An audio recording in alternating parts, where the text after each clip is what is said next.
Malaysia mencatatkan 801 kes baru dalam perkembangan yang dibawakan Sidang Media Kementerian Kesihatan Malaysia KKM semalam. Jumlah itu menjadikan jumlah kes positif COVID-19 di Malaysia adalah sebanyak 29,441 kes. Dalam tempoh 24 jam juga, negeri Sabah mencatatkan sebanyak 546 kes, 68.2%. Mereka negeri-negeri di Lembah Kelang pula catat pertambahan sebanyak 103 kes baru. Dan untuk bercakap mengenai situasi ini, bersedia di talian Skype adalah Ketua Kluster Perubatan dan Kesihatan Akademi Profesor Malaysia, Profesor Dr. Adlina Sulaiman. Assalamualaikum, Profesor. Waalaikumsalam warahmatullahi. Prof, kalau kita nak tengok kes sporadik semakin meningkat dikatakan, adakah langkah Perintah Kawalan Pergerakan Bersyarat ataupun PKPB di beberapa negeri dan juga daerah dilihat sekarang ini berkesan? Baik.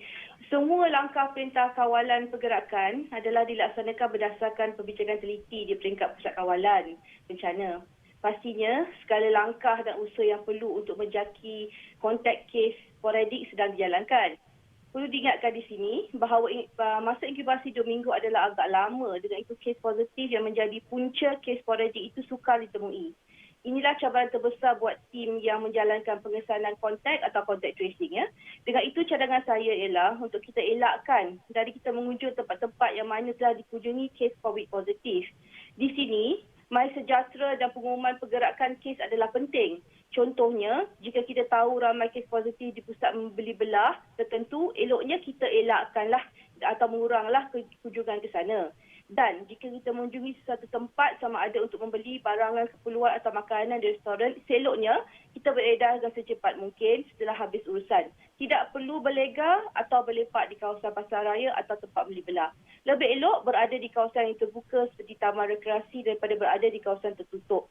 Dan sentiasa mengamalkan 3W dan mengelakkan 3C. Jadi pada persoalan adakah ia berkesan? Untuk sekarang ini, saya rasa memang dia berkesan sebab kita telah dapat penurunan kes di Lembah Kelang, Kedah dan Penang, dan pastinya saya rasa Sabah akan menyusul. Kita balik lagi dari tempoh selama lagi 2 minggu ya. Dalam masa yang sama juga, Prof, kadar kebolehjangkitan COVID-19 ataupun R0, RO bagi Malaysia kini adalah 1.1. Adakah kita sebenarnya boleh berasa lega dengan angka ini, Prof? Ya, sebenarnya angka itu menurun. Sebelum ini adalah 2.2 pada bulan September 7 hari itu. Jadi 2.2 dah turun ke 1.1. Sekarang ni kita kena perlu meningkatkan langkah-langkah mitigasi ini sebab kita nak turunkan dia balik kepada kalau boleh 0.3 dan di bawah. Ya. Prof, dalam masa yang sama juga kita melihat kepada perkembangan kes di Sabah. Sabah begitu hebat sekali serangan COVID-19 di sana. Mungkin langkah-langkah yang sedang dilakukan dan kita faham ada juga baru-baru hari ini ada terdapat media melaporkan bahawa Sabah berada dalam keadaan tekanan yang tinggi berikutan kekurangan sumber manusia, kekurangan peralatan PPE dan juga ventilator di sana. Betul kita masih lagi mampu mengawal keadaan tersebut, tapi sekiranya ia masih lagi meningkat di sana, apa yang boleh kita lakukan, Doktor? Okey, macam inilah. Sebenarnya kita perlu bertanya kapasiti kita melakukan ujian-ujian pengesanan dan ujian-ujian kita untuk kita merawat pesakit semua. Dan yang eloknya ialah kita yang mesti menjadi masalah sekarang ni ialah persoalan logistik. Seperti bagaimana kita nak melakukan ujian bagi kawasan penduduk di kawasan yang pedalaman yang terasing dan sebagainya. Dengan itu kita kembali kepada tanggungjawab sosial setiap individu.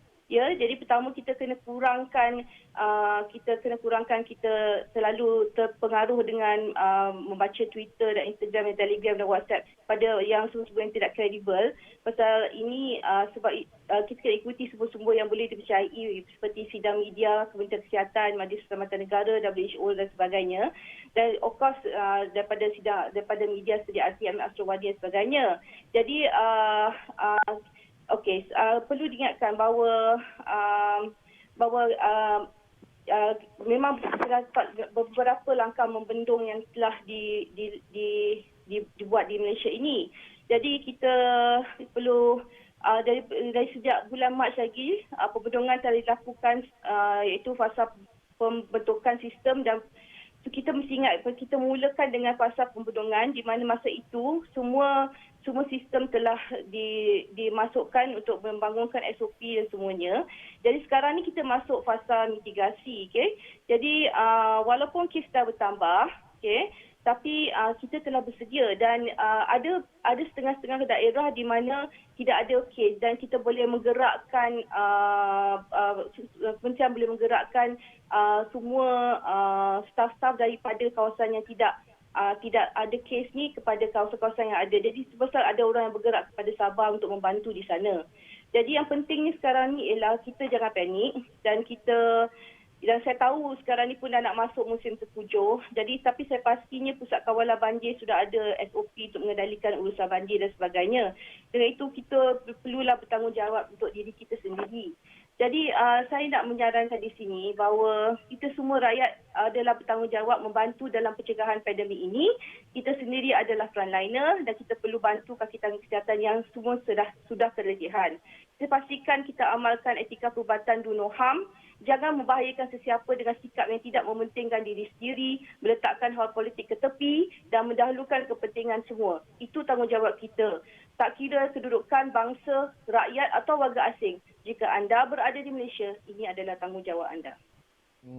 Prof, dalam masa yang sama juga hari ini kita mendengar berita Jerman dan juga Sepanyol telah pun melaksanakan perintah sekatan peringkat nasional kali kedua untuk memastikan bahawa pada bulan Disember nanti ketika mana menghadapi musim sejuk di negara-negara Eropah itu mereka tidak mengalami peningkatan kes dan mampu mengawal jangkitan COVID-19.